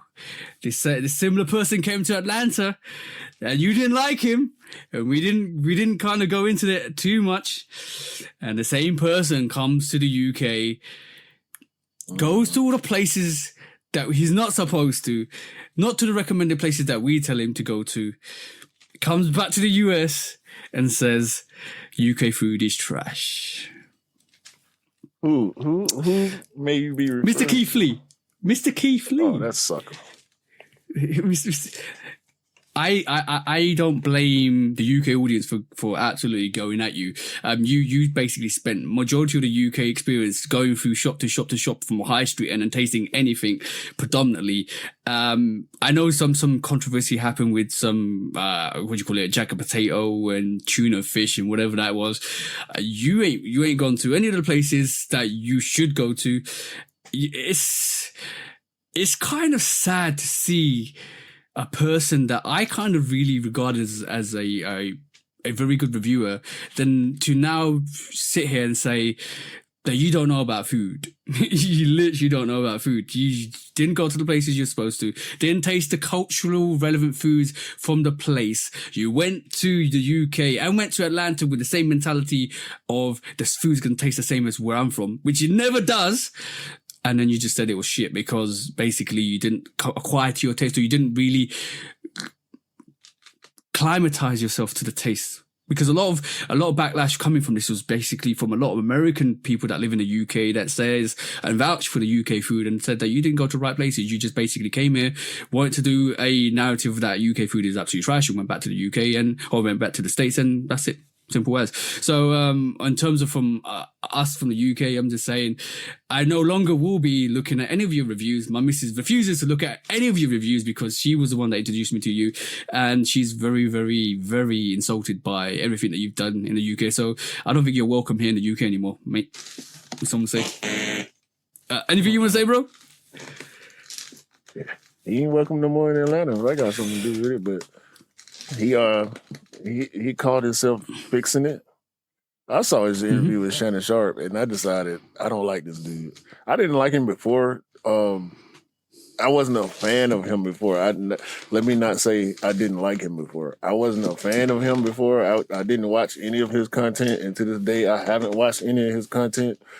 When I saw that Shannon was going to interview him, I said, here's my chance to see him and hear him outside of other people's opinions on what he does.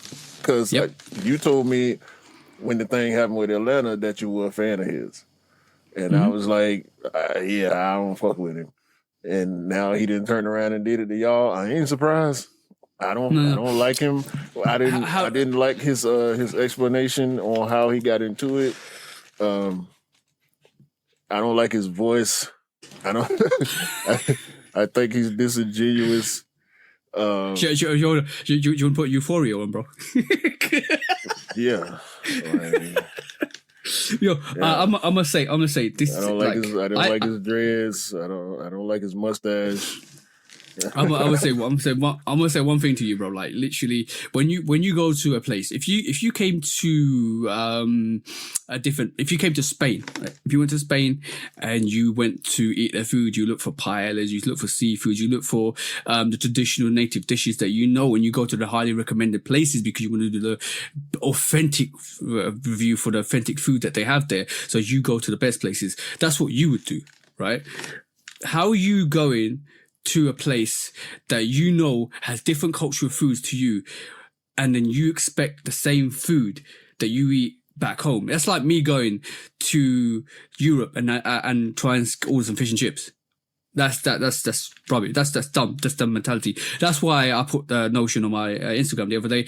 Dumb people, ignorant people doing stuff that basically they don't know nothing about, trying to educate other people. That's the dumbest shit I've ever seen. That's what's happening right this moment in time. You literally said on a review, this pork sausage tastes like pork.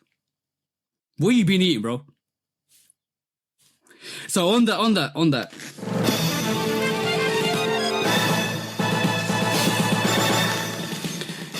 Guilty, Keith Lee. Yeah, don't come back to the UK anytime soon. Well, you got anything to say, bro? Suckers and squares. Exactly. Suckers and squares. Exactly that, bro. When resale is too high. Damn resellers. Order. When hype beats go too far. These damn hype beasts.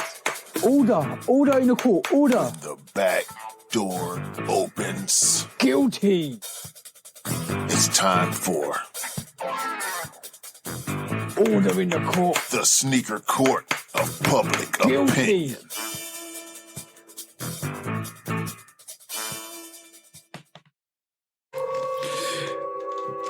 I'm glad we have something in common now with food.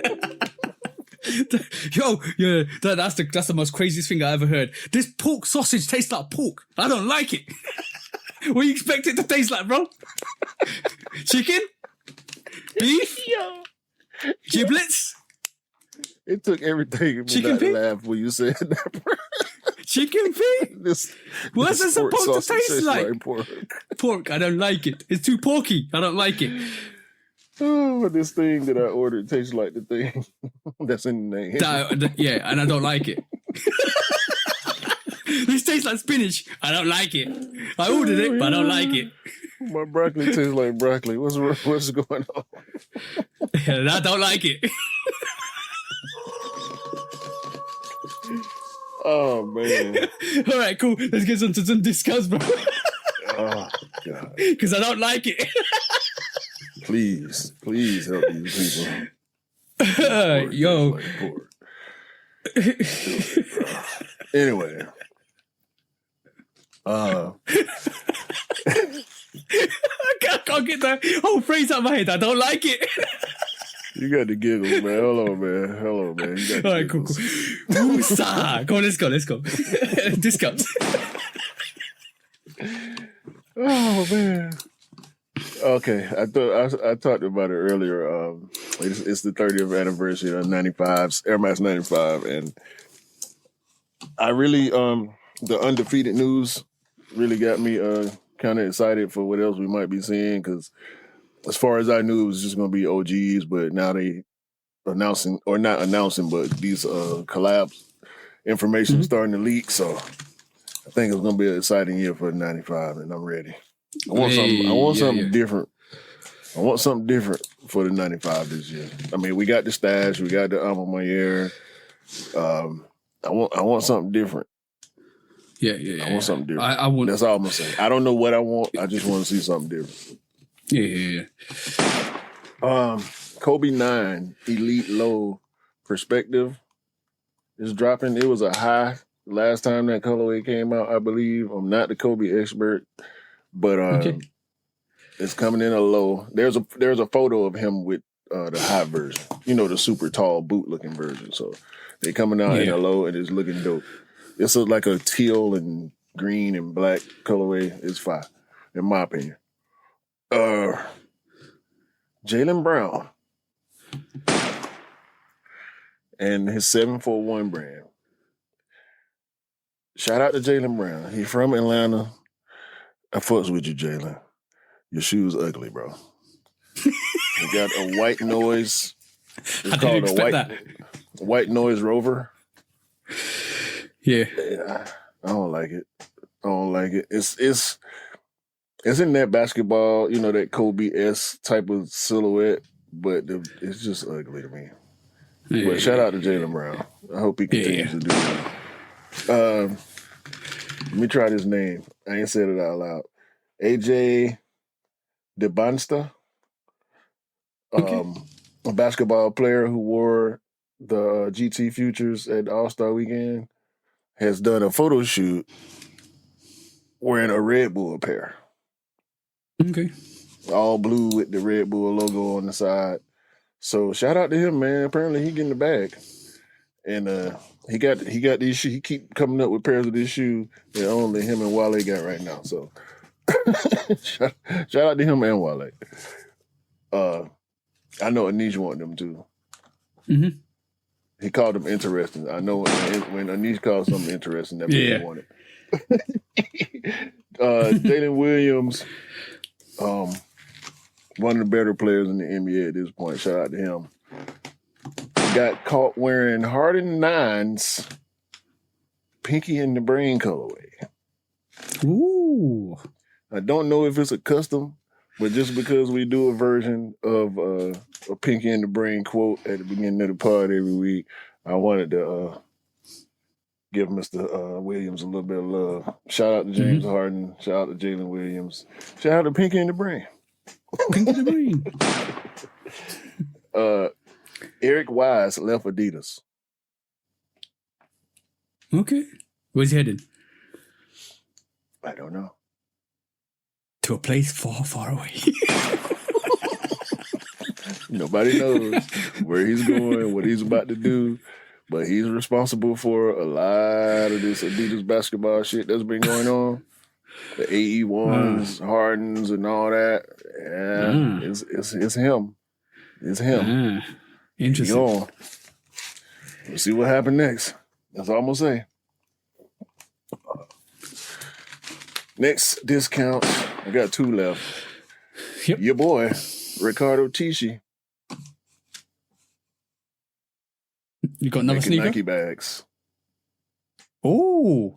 Handbags. That's gonna be That goes into his realm. He's a designer anyway, high-end fashion designer, so it goes into his realm. Handbags. Get ready for expensive Nike handbags. I think Let's not even talk about. Yeah, but let's not even talk about the waterproof jackets that cost like $5, bro. Speaking of $5, it's a Jordan Skyline jacket. That's the one I'm talking about, bro. $5. Yeah. Yo, if the sneaker didn't sell out, what makes you think this jacket's gonna sell out, bro? Rest my case. $5. It's a nice jacket. It's a nice jacket, but not $5. Make it $250, bro. Not $5. I'm not interested at all in that jacket. You have to have the. You know what? The only way you can get that jacket is if you actually got the Skyline sneakers, bro. I mean, either that or the that black. could happen. The hoodie was like $200. They made a hoodie a couple years ago when the Skyline came out. They needed like to give it. Who does those official jackets? Michelin and Nessie. Yeah, they need to give it. No, to them that's a to Jordan. That's a Jordan jacket. I know. But they should do a collaboration with them. No, not Michelin S. Well, Michelin S do a lot of collabs, but it's mostly it's mostly sports related, team related. I don't know. They could. I don't think that it would justify the price though. I got this one. I just got one quick discount. So basically, remember I talked to you about animal print and elephant print, but it looks like New Balance are doing their own little print recently, because it looks like they got a 2002R cheetah print. This is why I mentioned a whole aesthetic with the elephant print and whether they got it copyright. Because when you look at stuff like this, I always associate that with Nike because of their animal prints that they do with their Air Maxes as well. So it's looking very similar to that, but it's the New Balance take with the cheetah print. It's interesting. It's interesting because a couple of weeks back we were talking about the Black Panther. In terms of the Black Cat, where they're calling their sneakers Black Cat. Now they're using the print. Interesting. That wasn't Let's see them, what though. The Hey? Black Cat. That wasn't them. That was that was the social platforms. But like, it's interesting that they diving into that bag of elephant prints. And this is has New Balance ever done elephant print or not animal print? I mean, before. I know. I mean. Probably. I feel like every company probably did some type of animal print at some point. It's just that the elephant print is it's a Jordan iconic thing. It's a Nike thing. Yeah, sorry, New Balance have done that before. So so watch out for that 2002 R leopard print sneaker. It looks interesting. It does look interesting. More like a women's shoe. Yeah, bro. I'm like, I think the Air Maxes, all the animal print Air Maxes look way better on women's feet than it does on men's. But they're so dope on men's feet too as well. Yeah, I just it's the master for me. That's the only one I really care about. So that was pretty much the show, bro. That was pretty much the show for this week. Yeah. And turn these damn hot ass lights off. Yeah, go and recover. Have loads of water. Detox of your week of your birthday. Yeah, I'm gonna finish this bottle right now. I drank half of one already. I drank half one yesterday. I should have drunk the whole thing yesterday. I'm feeling okay right now. Just a little. I need to eat something. Finish this bottle light. Do what I got to do. Get my work stuff ready. I got a couple things around the house I'm gonna do. But other than that, I'm just chilling. It's the last day of my birthday weekend, so hey. Yeah. But yeah, that was sure, bro. Interesting. This week was interesting. Just February. All-Star Weekend's gone now. What's the next big thing that we're tracking to? What? Air Max Day? 26th of March? Yep. I think that's the. As far as sneakers dates and sneakers are concerned, outside of release dates, Air Max Day, and then see what they do with Jackie Robinson this year when baseball season get ready to start. It's gonna be quite interesting in seeing which silhouette they're gonna roll out. They should do a 95, Jackie Robinson 95. And you imagine the cleats for that would be phenomenal. 95 cleats. Yeah. Have I seen some 95 cleats? I might have I don't seen some know if they 95 were cleats. actual 95s though. I think it was a custom. Okay. Because I think they got golf 95s. I don't think they did cleats. I'm just Or maybe they have. I might have seen some cleats, but that's just me. Just when you scroll through everywhere, you end up seeing loads of stuff. I think they've Odell Beckham Jr. did some cleats, neon cleats as well, long time ago. It'd be quite interesting to see them. But yeah, anyway, bro. Anyway, let's conclude the show. Yeah, appreciate y'all, man. All the support. Like TJ said at the beginning, it's working. It's really starting to work. And we're going to be here, man. Hopefully y'all will too. Tell your people join us on the us. journey. Yeah, join us on the journey. Be part of the Shooter Collective. Be part of the community. We appreciate everybody that's been here from the beginning. It's been a long time now. It's only when when you take a second and look back and be like, wait a minute, it's been we've had three full seasons.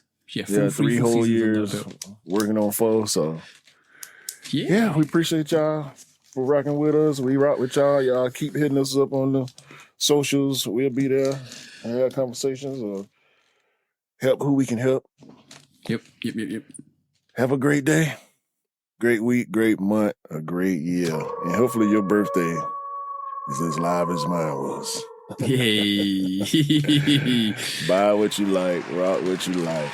Don't believe the hype because the hype ain't real. It's not. And the sneakers don't make you cool. You make the sneakers cool. Remember that, guys. Remember that. Big And also, remember, where there's a pain, there's a claim.